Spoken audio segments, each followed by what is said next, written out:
Shalom saudaraku kasih dalam Tuhan, kasih karunia dan damai sejahtera dari Allah Bapa dan Kristus Yesus menyertai kamu. Bacaan Alkitab kita diambil dari Kejadian 38 ayat 1 sampai 30. Yehuda dan Tamar. Pada waktu itu Yehuda meninggalkan saudara-saudaranya dan menumpang pada seorang adulam yang namanya Hira. Di situ Yehuda melihat anak perempuan seorang Kanaan. Nama orang itu ialah Syuwa. Lalu Yehuda kawin dengan perempuan itu dan menghampirinya. Perempuan itu mengandung, lalu melahirkan seorang anak laki-laki dan menamai anak itu Er. Sesudah itu perempuan itu mengandung lagi, lalu melahirkan seorang anak laki-laki dan menamai anak itu Onan. Kemudian perempuan itu melahirkan seorang anak laki-laki sekali lagi dan menamai anak itu Shela. Yehuda sedang berada di Kezib ketika anak itu dilahirkan.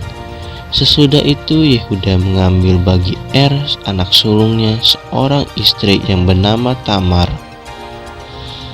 Tetapi Er anak sulung Yehuda itu adalah jahat di mata Tuhan, maka Tuhan membunuh dia.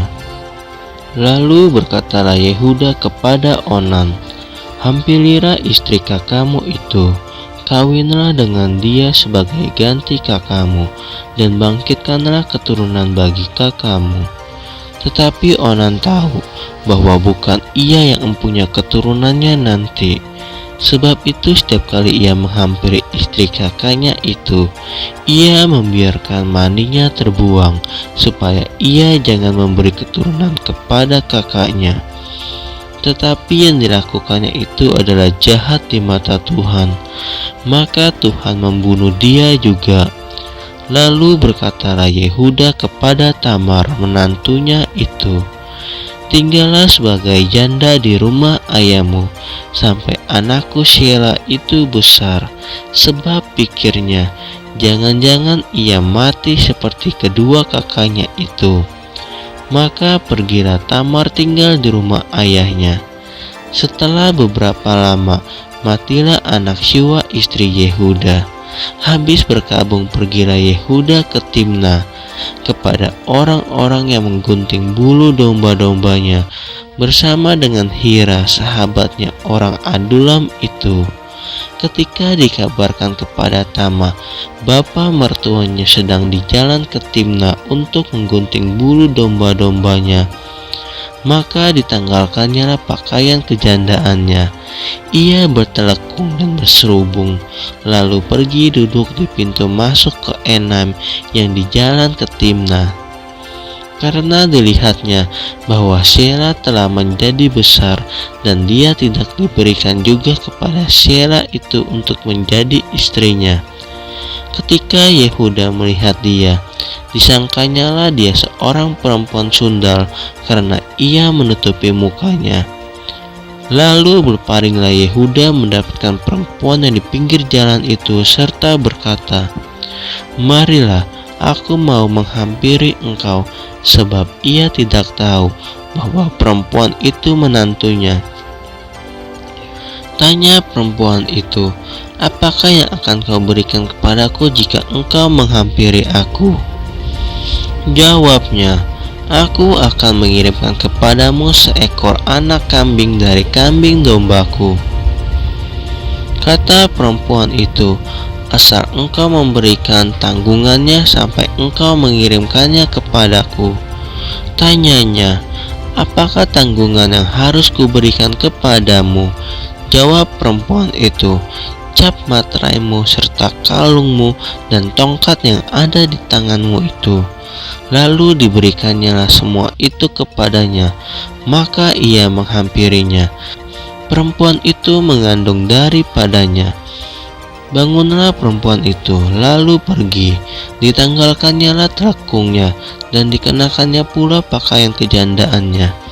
Adapun Yehuda, ia mengirim anak kambing itu dengan perantaran sahabatnya, orang Adulam itu, untuk mengambil kembali tanggungannya dari tangan perempuan itu. Tetapi perempuan itu tidak dijumpainya lagi. Ia bertanya-tanya di tempat tinggal perempuan itu, di manakah perempuan jalang yang duduk tadinya di pinggir jalan di Enaim itu? Jawab mereka, tidak ada di sini perempuan jalang. Kembalilah ia kepada Yehuda dan berkata, tidak ada kujumpai dia. Dan juga orang-orang di tempat itu berkata, tidak ada perempuan jalang di sini. Lalu berkatalah Yehuda, biarlah barang-barang itu dipegangnya, supaya kita jangan menjadi buah olok-olok orang. Sungguhlah anak kambing itu telah kukirimkan, tetapi engkau tidak menjumpai perempuan itu.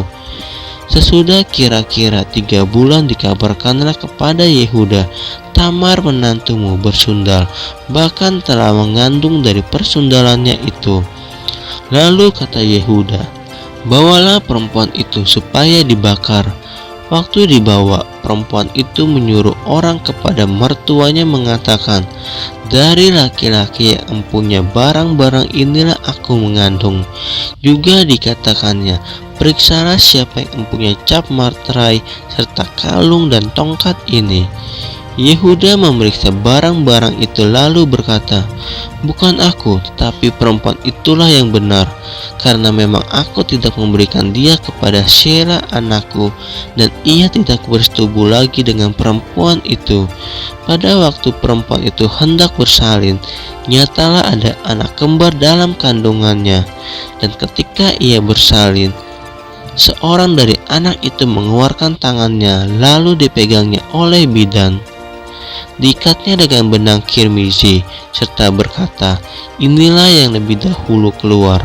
Ketika anak itu menarik tangannya kembali, keluarlah saudaranya laki-laki, dan bidan itu berkata, alangkah kuatnya engkau menembus keluar. Maka anak itu dinamai Peres. Sesudah itu keluar saudara laki-laki yang tangannya telah berikat benang kirmizi itu. Lalu kepadanya diberi nama Zerah.